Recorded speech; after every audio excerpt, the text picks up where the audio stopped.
இன்றைக்கி என்ன வீடியோ பார்க்க போகிறோம்னா கற்பூரவள்ளி சாறு எப்படி வந்து ரெடி பண்ணுவது தான் பார்க்க போகிறோம். இது வந்து பார்த்திங்கன்னா குழந்தைகளுக்கு வந்து நீங்கள் வந்து கொடுக்கலாம். இது வந்து பிறந்த குழந்தையிலேருந்து ஒரு 5 வயசு குழந்தை வரைக்கும் நம்ம வந்து இந்த சாறு வந்து ரெடி பண்ணி வந்து கொடுக்கலாம்.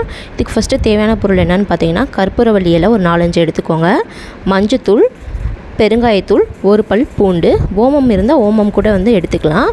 நான் வந்து பார்த்திங்கன்னா இன்றைக்கி கற்பூரவள்ளி, மஞ்சள், அப்புறம் பெருங்காயத்தூள், பூண்டு மட்டும் எடுத்துருக்கேன். ஃபஸ்ட்டு கற்பூரவள்ளியை வந்துட்டு இந்த மாதிரி வாட்டி வந்து எடுத்துக்கோங்க.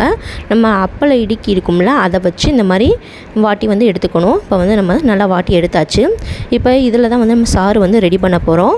இந்த மாதிரி உரல் வந்து இருந்துச்சுன்னா அதை வந்து எடுத்துக்கோங்க. அதில் வந்து நம்ம கற்பூரவள்ளி இலையை வந்து போட்டுக்கோங்க. போட்டுட்டு அடுத்து வந்துட்டு மஞ்சத்தூள், ஒரு பல் பூண்டு, அப்புறம் பெருங்காயத்தூள் எல்லாத்தையும் வந்து சேர்த்துக்கோங்க. சேர்த்துட்டு நல்லா வந்துட்டு இடித்து எடுத்துக்கோங்க. இப்போ வந்து பார்த்திங்கன்னா இடித்து வந்து எடுத்துகிட்டேன். அதில் வந்து சாறு வந்து வெளியில் வந்திருக்கு. கொஞ்சமாக வந்து சுடுதண்ணி வந்து ஆட் பண்ணிக்கோங்க. கொஞ்சமாக மட்டும் சேர்த்துக்கோங்க, ரொம்ப வந்து சேர்த்துக்க வேணாம். இதில் வந்து சாறு வந்து நம்மளுக்கு கிடைக்கும். இப்போ பார்த்திங்கன்னா வந்து நம்ம சாறு வந்து ரெடி பண்ணியாச்சு.